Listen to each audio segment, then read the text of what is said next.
Good evening and welcome to voicelessons.com Thursday Night Live. I'm Matt Edwards. I'm a voice teacher, an author, and a researcher in functional voice training or what some call evidence-based voice pedagogy.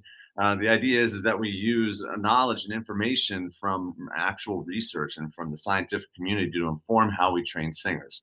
And every Thursday night, 7 p.m. Eastern Standard Time, we come here on the show to talk about some of those facts and to answer questions from singers from around the world. So if you're tuning in tonight and you have a question, be sure to drop it in the chat. I'll keep an eye on that.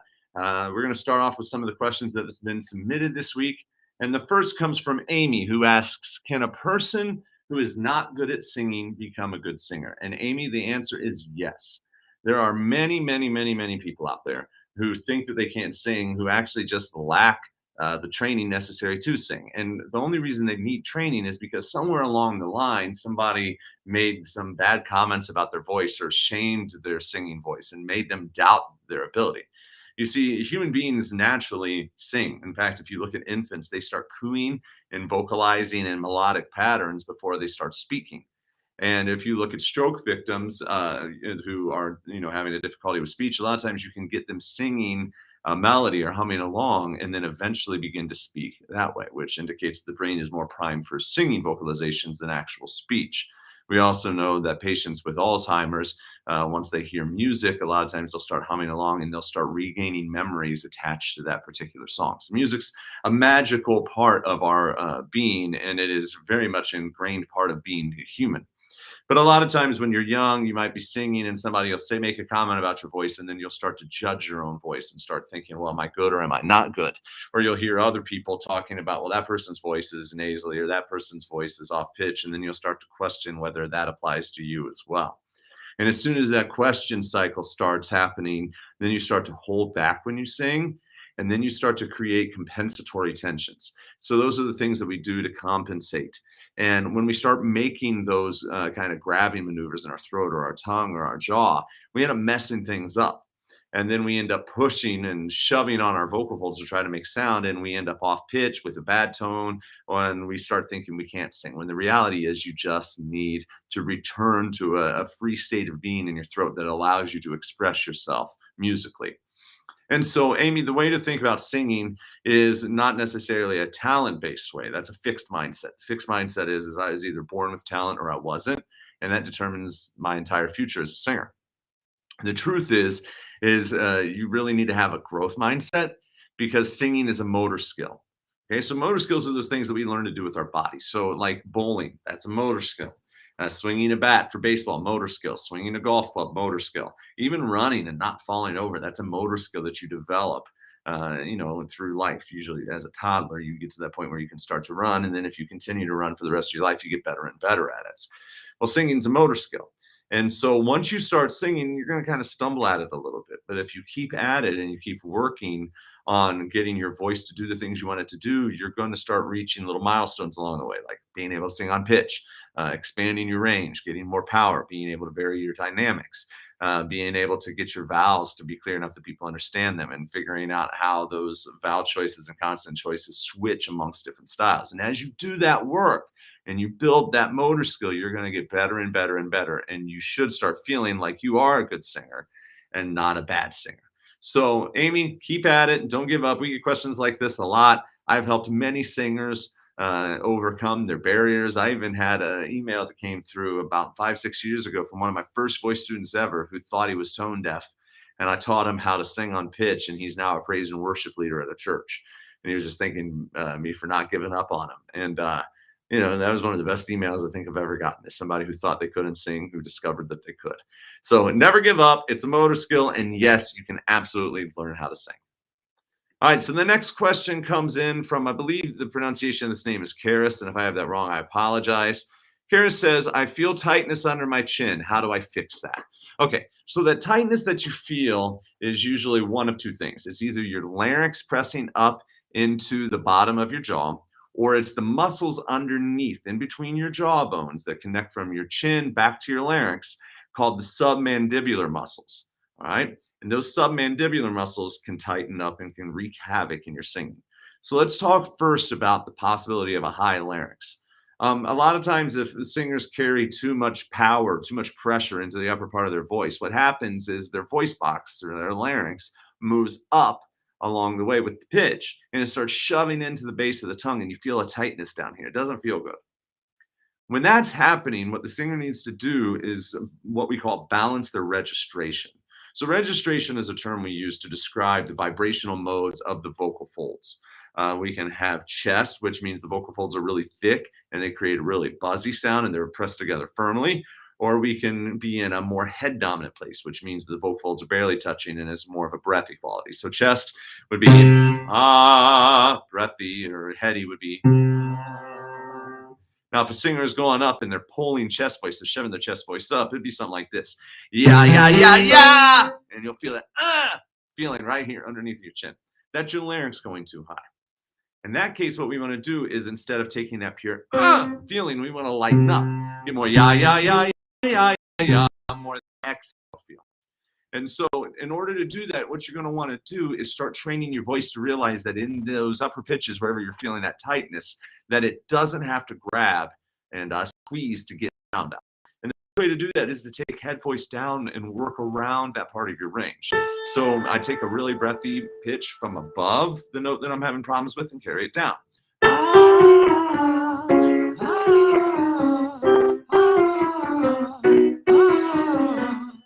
You're not trying to make big sound because you're really just trying to teach the vocal folds that they can relax and still vibrate. If you're somebody who's been pushing chronically and shoving chest voice up high, your body forgets that it can relax those vocal folds and still produce sound. So you need to retrain your brain and your vocal folds to find that relaxation point. And then what you're going to want to do is start working with regular pitches, single pitches, and transitioning from that breathy sound to a full sound. So you're going to go.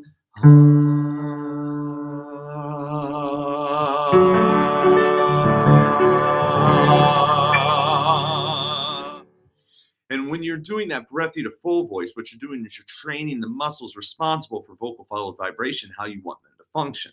You're showing them that they can go from that real buzzy, firm closure place all the way up to that light, breathy place. Then, of course, you want to teach them to do the opposite. You want to teach them to start in the really full place and go back to breathy.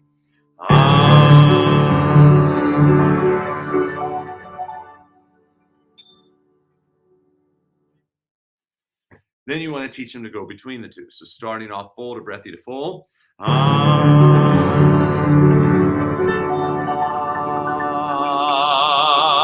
the opposite.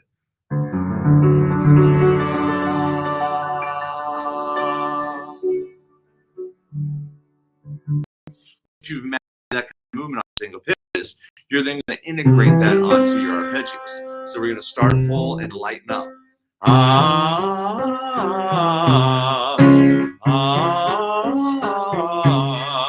Try different vowel qualities, right? Sometimes you find that one vowel gives you more freedom than another. So, for instance, for me on this particular exercise, my voice likes O a little bit better.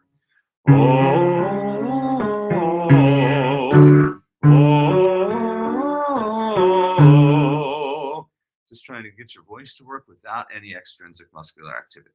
Okay, so that's way number one, that you can address these tight muscles underneath your chin. The second one, what I want you to do is put your thumb underneath your chin, pressing on those muscles that are at the bottom of your tongue, what I call the submandibular muscles. And I want you to swallow. When you swallow, you're going to feel that the tongue pushes down against your thumb. That's not what we want to be happening when you sing. So we're going to want to check and see if we're feeling something like that or if we're feeling something different. So I would put my thumb under here and sing, oh. In that instance, I feel that muscle pushing down. So that tells me I got to get it to release. There's two vowels that will usually encourage it to release. Eh, as in Fred, or ah, as in cat. So you're going to try just 1, 2, 3, 2.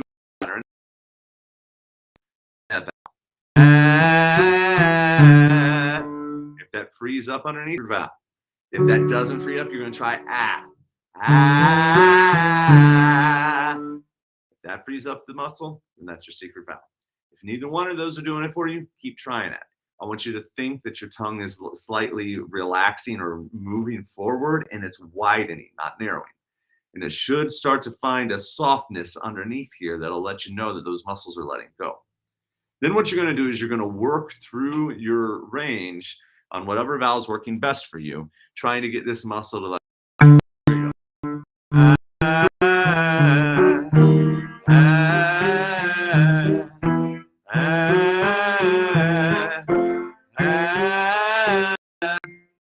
It's back. I want you to think about getting it to release. So you can stick it out or stretch it out so it feels a little bit loose. You can think of it being wider. And then maybe even lay it just on the bottom teeth or the bottom lip and keep it wide and try it in that position. For me, that really loosens it up quite a bit. You're going to work through whatever valve's working for you and then start trying other valves. Getting like from A to A.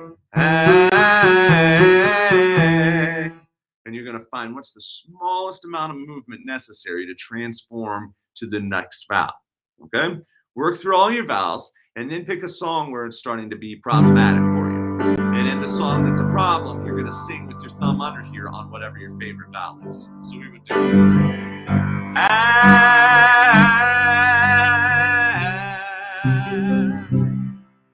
getting that to let go. Then, after you've done that 3 to 5 times, put the words in it.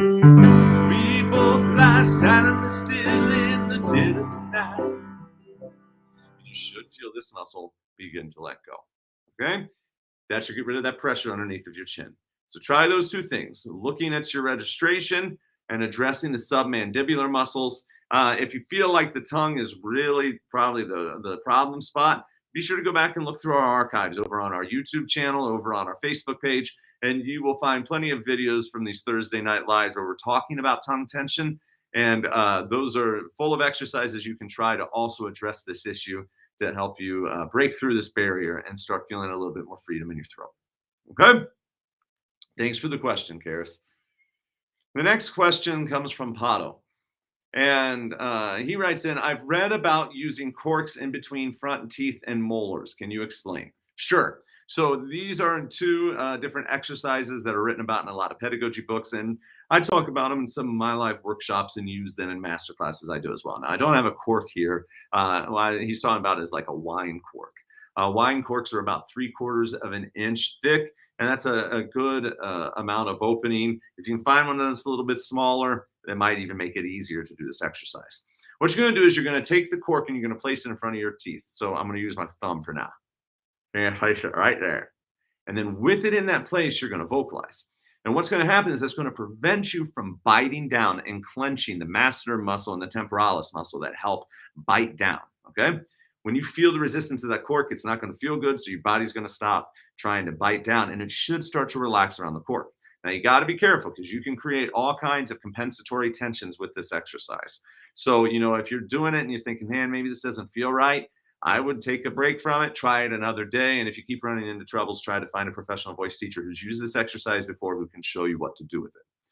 But the idea is that if you're a biter, somebody who's always gone to get onto their high notes, that with the cork here, it's going to take that muscle out of the picture and start retraining your voice how to function without that muscle.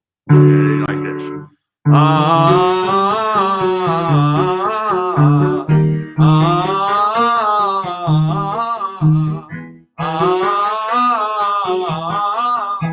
Just vocalizing up and down throughout your range. You would want to try all kinds of different vowels in that with the cork in between your teeth as well. Then remove the cork and see what it feels like to leave your jaw in that dropped position. So that masseter muscle isn't engaged. Now, the corks between the molars serves a different purpose. And I actually prefer to use Altoids over corks because I feel like the corks, if you cut a cork in half and put it in between the teeth, it's a nasty taste. And so Altoids are minty fresh. And you just put them back in between your molars and you bite down on them like that. And what this one does is it prevents your jaw from getting activated in the formation of vowels and consonants. And when you position the jaw into this kind of a space, it requires you to really find the correct position of the tongue and the lips for the vowels that you are working on. So, for instance, O. Oh. Now, I've got the corks horizontal, and I'm having a hard time with that, so I'm going to flip them vertical instead. Or not the corks, the Altoids, to get a little more jaw space. So everybody needs to find their own unique opening. Oh, that gives me a better O vowel. I can then work on my E position for my tongue. E as in C. E. Again, focus on the tongue. Try to feel what it feels like to move it around, move it front to back, side to side. Then move the Altoids out of the way, and then try the vowel without the Altoids in that position. E, and see if you can clean that vowel. If you're having a hard time in a song, you can do the same thing. So Amazing Grace, for instance. Amazing grace, how sweet the sound. That gives me a nice open resonance because having those corks in the back opens up the backspace. And so then once I move them out of the way, I should be able to maintain that resonance. Amazing grace, how sweet the sound. So that's the main ways that I usually use them, okay? So either in between the front teeth to stop the biting motion, or in between the molars to isolate the jaw so the jaw's not moving, jaw's not getting involved. Sorry, to isolate the tongue and the lips so you can start to make the changes only with those two parts of the vocal tract. And it can help you discover all kinds of new patterns of movement inside of your mouth. And then you take them out of the way and see how those discoveries apply to regular singing. And most of the singers I use these tools with have some sort of a breakthrough. And we only use them maybe for a couple weeks at most. And then, move forward. But sometimes we'll return to them if we're working in a song that's got a trouble spot. So hopefully that helps. If you have any further questions, follow-up questions, just let us know. All right, we got 2 more questions. If you're watching tonight and you have any, feel free to pop them into the chat. Next question is, how can I sing with quality tenor voice without ceasing? From Luca. So a lot of this, Luca, I think comes down into what we were just talking a little bit earlier with Karis's question, where I talked about how the larynx can rise up and how that's due to registration.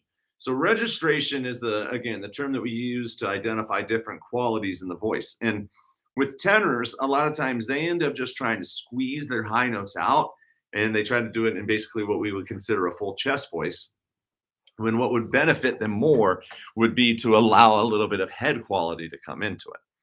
So what they need to do is what I was talking about with Karis, is using their upper part of their voice, what we often call falsetto, to start to train the body to lighten up in this part of the range. So I like to start with just an ah vowel. Ah moves a lot of air. Ah. When you make that sound, you're just trying to get everything out of the way. We're not going for a pretty quality. We're going for an exercise quality. The exercise quality has a lot of exhale in it and freedom in the neck so that the muscles that elongate my vocal folds can work. I'm going to just carry that down.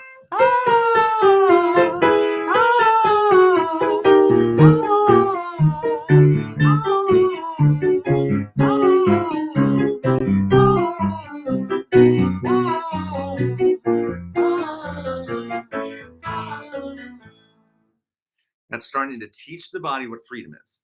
Then we want to start training the body what strength is in regards to that falsetto sound. I like to do that with an E vowel.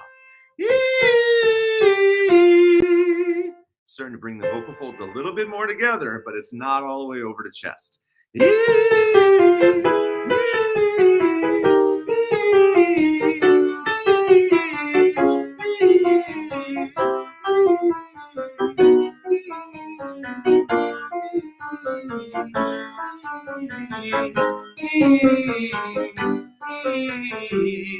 Because you notice as I flipped over into my regular voice, I was already in a lighter tone quality.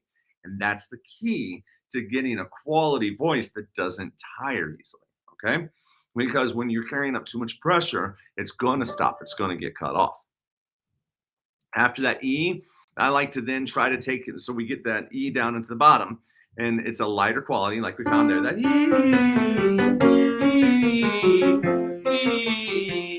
Once we've established that lighter quality, then you take that up. And I like to put a little N in there just to keep the tongue bouncing around. And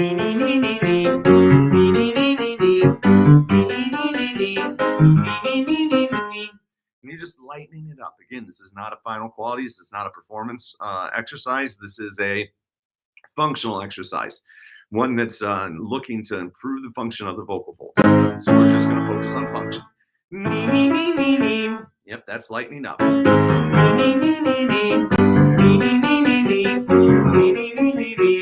we can change the vowel to maybe a nay.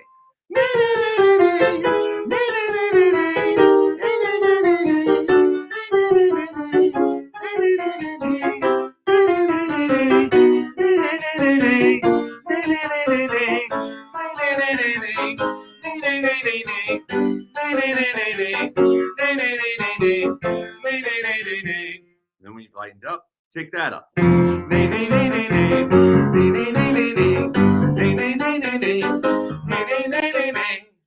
going to work that up and down into your range.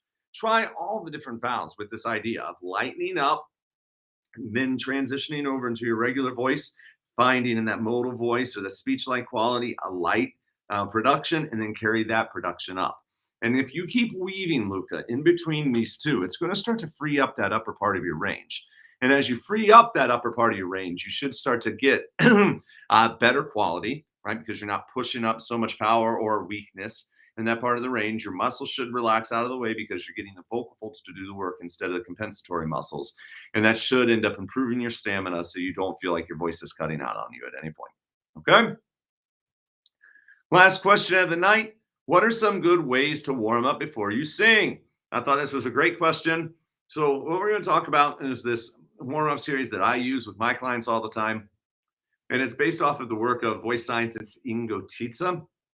And Ingo Tietze says these are the 5 best warm-ups. So he's a genius, one of the best voice scientists in the world. And so I believe him. And I find that these are really great, easy access for singers to warm up their voices on their own. So the first thing he says is to do some sort of an SOVT exercise. So you can definitely do straw phonation here. That's where you sing through a straw. You can look that up on the YouTubes if you haven't heard of that before. I like to do tongue out hums because it gets a stretch of the tongue and it's also an SOVT. So you lay your tongue on your bottom lip, you wrap your lips around it, and then you hum.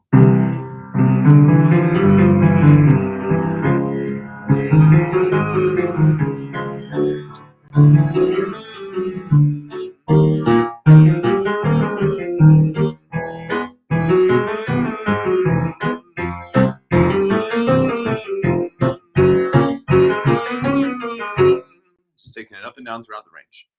You're going to do that for about 3 minutes and just getting everything moving, feeling nice and free. Okay? Then the next thing you're going to do is a series of glides. And what the glides are doing is they're stretching out the vocal folds and trying to help elongate the ligament that runs through the vocal folds and the muscles that are inside the vocal folds. And as you know, if you've ever done any kind of athletic activity, it's always going to stretch. So we're going to start from the bottom of our range and we're just going to glide up. I like to do it on a tight hooty ooh vowel, kind of buzzy. It sounds like this.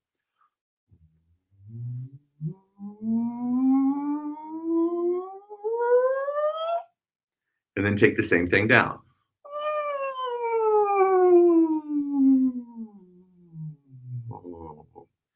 Then do circles.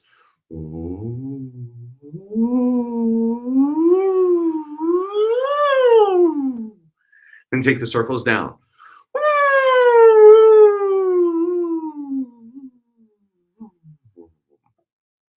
You're going to do those for about 2 to 3 minutes. And then what we're going to do is isolate the movement of your tongue from the movement of your jaw. It's kind of similar to what we were doing with the Altoids, where we're getting the jaw to stay out of the way and getting the tongue and the lips to do the work. In this instance, we just want to get the tongue to do the activity, and that activity is bouncing, so we start to free it up. I call it using Home Alone face, so like the kid from Home Alone, drop your mouth, hands on cheeks, and then you're going to get your tongue bouncing on ya. Ya, ya, ya, ya, ya. Ya, ya, ya, ya, ya. Ya, ya, ya, ya, ya. Ya, ya, ya, ya, ya. Ya, ya, ya, ya, ya. Ya, ya, ya, ya, ya. Ya, ya, ya, ya, ya. Ya, ya, ya, ya, ya. Ya, ya, ya, ya, ya. Ya, ya, ya, ya, ya. Ya, ya, ya, ya, ya. Ya, ya, ya, ya, ya. Ya, ya, ya, ya, ya. And that bouncing sensation is going to get your tongue free up. It's going to make it easier to then produce the vowels and consonants that you need to produce in the songs that you're singing. The next exercise is the exercise I was using earlier with Karis talking about trying to transition from breathy to full and full to breathy. This is a modified messa di voce exercise. And so I like to start people off breathy and go to full first. For me, I start on the D below middle C. And so we start breathy.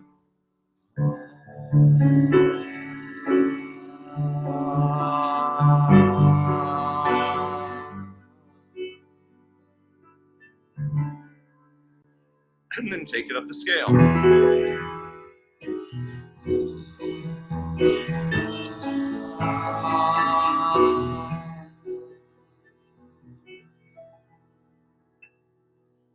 So I'll do that up and down, breathy to full, and then I'll transition over and do full to breathy, and then back to full.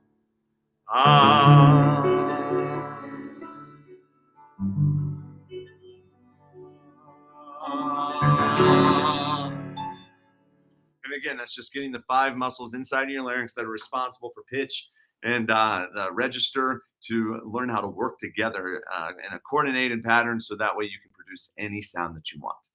And then finally, you're going to do some staccati. It's targeting those same muscles that we just did with those modified messa di voce exercises, but this is just really awakening up the muscles that close and getting your body to bring them together quickly, which is what you need for your onsets in the songs. And that's the onset's the term we use to describe the beginning of the note. You want to be able to say I. You don't want it to always be I coming together slowly. Okay. So these are easy. It's just this.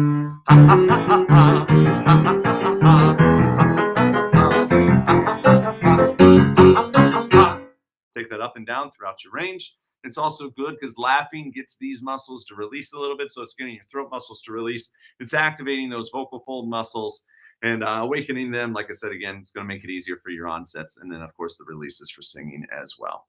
So that covers that. I see we got one question from Nelson, and then I got to go as I'm about to run down and catch some of my clients in a show. It says, do you have advice on singing consonants? I find they really throw off my airflow, especially on middle passaggio notes. Don't overdo them.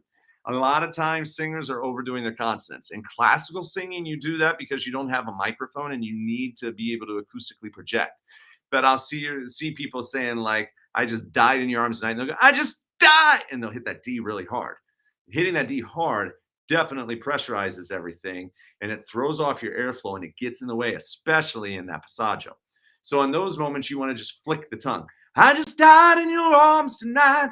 Just throwing it out real quickly, right? Any of those tongue consonants, just flick the tongue and get off of it as quick as you can. If you're finding that difficult, then that means you lack agility in the tongue to be able to do that. You're going to want to find the problematic consonant and just drill it with the fixed jaw. So either with the Altoids or the home alone face. So if it's a D, or da da da da da da da da